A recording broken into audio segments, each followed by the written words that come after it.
Okay, when you open the software, you can use 3D shapes in a scene.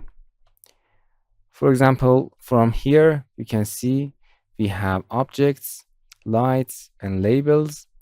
And the objects, the object that you use in a scene, the 3D shapes, the 3D shape that you can click and drag, you can see from this cube, from another cube.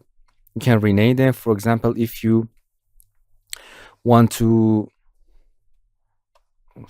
if you want to copy them, you can use D, A, W, S. You can copy the shape like this, or Control C, Control V.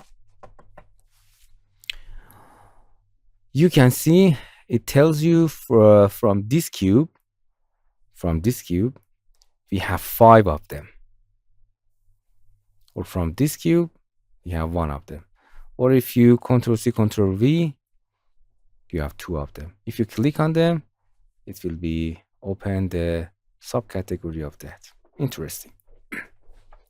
This is a cube. You can scale it, you can rotate it. Coin, you can see the coin one by one show here. If you copy them, you can see we have 2 coins. Or cylinder, you can drag and drop in there. Pyramid, sphere, and tube.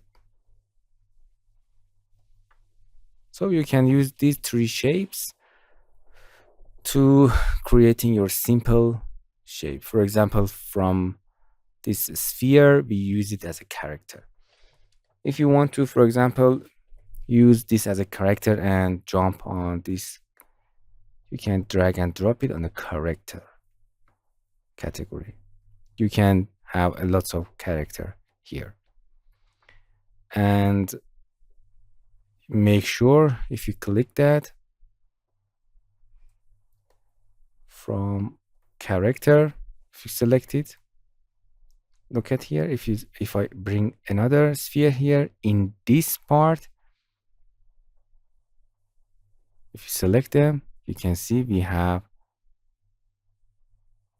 sitting in object. That's why we will explain it later. We have collision shape or a lots of other things.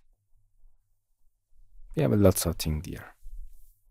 But if you select them on a scene, just we have position, rotation, and scale properties.